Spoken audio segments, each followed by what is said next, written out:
اللہ تعالیٰ کے نام سے جو وسیع رحمت والا نہایت رحم والا ہے۔ اور جب ان کے پاس اللہ تعالیٰ کی طرف سے کوئی رسول آیا جو اس چیز کے لیے تصدیق کرنے والا ہے جو ان کے پاس ہے، تو ان لوگوں میں سے ایک گروہ نے جنہیں کتاب دی گئی تھی اللہ تعالیٰ کی کتاب کو اپنی پشتوں کے پیچھے پھینک دیا، گویا وہ جانتے ہی نہیں، اور وہ اس چیز کے پیچھے لگ گئے جسے شیاطین سلیمان کی بادشاہت میں پڑھا کرتے تھے۔ اور سلیمان نے کفر نہیں کیا، لیکن شیاطین نے کفر کیا کہ وہ لوگوں کو جادو سکھاتے تھے، اور جو بابل میں 2 فرشتوں ہاروت اور ماروت پر نازل کیا گیا، حالانکہ وہ دونوں کسی ایک کو نہیں سکھاتے تھے جب تک وہ یہ نہ کہہ دیتے کہ ہم یقیناً آزمائش ہیں، چنانچہ تو کفر نہ کر۔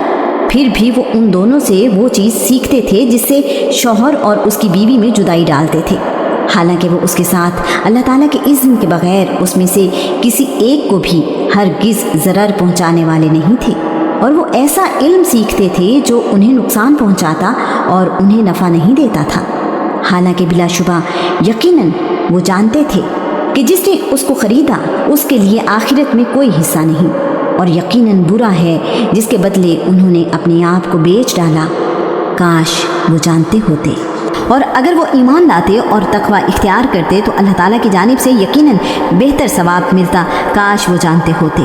اے ایمان والو، تم رائنا ہماری رعایت کریں نہ کہو، بلکہ انظرنا ہماری طرف نظر کرم کیجئے کہو، اور سنو، اور کافروں کے لیے دردناک عذاب ہے۔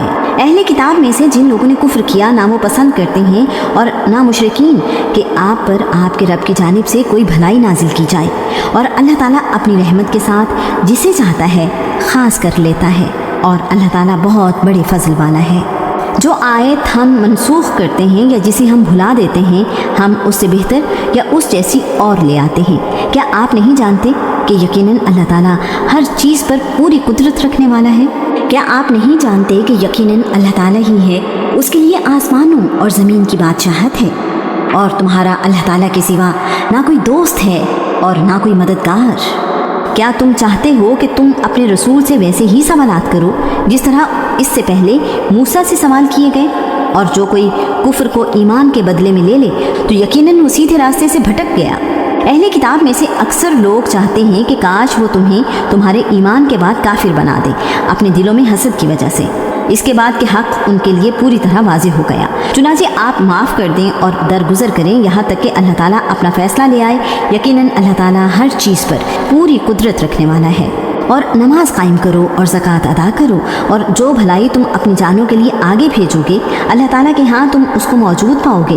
یقیناً جو بھی تم عمل کرتے ہو اللہ تعالیٰ اسے خوب دیکھنے والا ہے۔ اور انہوں نے کہا کہ کوئی شخص جنت میں ہرگز داخل نہیں ہوگا مگر وہ جو یہودی یا عیسائی ہو، یہ ان کی تمنائیں ہیں۔ آپ کہہ دیں کہ اپنی دلیل لاؤ اگر تم سچے ہو۔ کیوں نہیں؟ جس نے اپنا چہرہ اللہ تعالیٰ کے تابع کر دیا اور وہ نیکی کرنے والا ہو تو اس کے لیے اس کے رب کے پاس اس کا اجر ہے، اور ان پر نہ کوئی خوف ہوگا اور نہ وہ غمگین ہوں گے۔ اور یہود نے کہا کہ عیسائی کسی چیز پر نہیں، اور عیسائیوں نے کہا کہ یہودی کسی چیز پر نہیں، حالانکہ وہ سب کتاب پڑھتے ہیں۔ اسی طرح ان کی بات جیسی بات ان لوگوں نے کی جو علم نہیں رکھتے۔ پھر اللہ تعالیٰ قیامت کے دن ان کے درمیان ان معاملات کا فیصلہ کرے گا جس میں وہ اختلاف کرتے تھے۔ اور اس سے بڑا ظالم اور کون ہے جس نے اللہ تعالیٰ کی مسجدوں سے روکا کہ ان میں اس کا نام لیا جائے اور ان کو ویران کرنے کی کوشش کی؟ انہی لوگوں کا حق نہ تھا کہ ان میں داخل ہوتے مگر ڈرتے ہوئے۔ ان کے لیے دنیا میں رسوائی ہے اور آخرت میں ان کے لیے بہت بڑا عذاب ہے۔ اور مشرق اور مغرب اللہ تعالیٰ کے لیے ہیں، چنانچہ جدھر بھی تم رخ کرو گے تو اسی طرف اللہ تعالیٰ کا چہرہ ہے۔ یقیناً اللہ تعالیٰ بڑی وسعت والا، سب کچھ جاننے والا ہے۔ اور انہوں نے کہا کہ اللہ تعالیٰ نے اولاد بنا رکھی ہے، وہ پاک ہے، بلکہ آسمانوں اور زمین میں جو کچھ ہے اسی کا ہے، سب کے سب اس کے فرما بردار ہیں۔ آسمانوں اور زمین کا موجد ہے، اور وہ جب کسی کام کا فیصلہ کرتا ہے تو یقیناً اس کو وہ کہتا ہے کہ ہو جا تو وہ ہو جاتا ہے۔ اور جو لوگ علم نہیں رکھتے انہوں نے کہا کہ اللہ تعالیٰ خود ہم سے بات کیوں نہیں کرتا، یا ہمارے پاس کوئی نشانی کیوں نہیں آتی؟ اسی طرح ان کی بات کی طرح ان لوگوں نے کہا جو ان سے پہلے تھے، ان سب کے دل ایک جیسے ہو گئے۔ یقیناً ہم نے آیتیں صاف صاف بیان کر دی ہیں ان لوگوں کے لیے جو یقین کرتے ہیں۔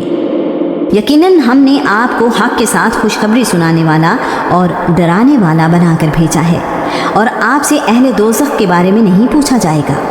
اور یہودی اور عیسائی آپ سے ہرگز راضی نہیں ہوں گے یہاں تک کہ آپ ان کی ملت کی پیروی کریں۔ آپ کہہ دیں کہ یقیناً حقیقی ہدایت تو اللہ تعالیٰ کی ہدایت ہے، اور یقیناً اگر اس علم کے بعد جو آپ کے پاس آ چکا ہے آپ نے ان کی خواہشات کی پیروی کی تو اللہ تعالیٰ سے بچانے میں نہ آپ کا کوئی دوست ہوگا اور نہ کوئی مددگار۔ جن لوگوں کو ہم نے کتاب دی وہ اسے پڑھتے ہیں جیسا کہ اسے پڑھنے کا حق ہے، وہی لوگ اس پر ایمان رکھتے ہیں، اور جو اس کے ساتھ کفر کرتا ہے تو وہی لوگ خسارہ اٹھانے والے ہیں۔ اے بنی اسرائیل، یاد کرو میری اس نعمت کو جو میں نے تمہیں عطا کی تھی، اور یقیناً میں نے تمہیں جہانوں پر فضیلت دی تھی، اور ڈرو اس دن سے جس میں کوئی شخص کسی شخص کے کچھ بھی کام نہ آئے گا، اور نہ اسے کوئی فدیہ قبول کیا جائے گا، اور نہ اس کو کوئی سفارش فائدہ دے گی، اور نہ وہ مدد دیے جائیں گے۔ اور جب ابراہیم کو اس کے رب نے چند باتوں میں آزمایا تو اس نے ان سب کو پورا کر دیا۔ اللہ تعالیٰ نے فرمایا یقیناً میں تمہیں سب لوگوں کے لیے امام بنانے والا ہوں۔ ابراہیم نے کہا اور میری اولاد میں سے بھی؟ اللہ تعالیٰ نے فرمایا میرا عہد ظالموں کو نہیں پہنچتا۔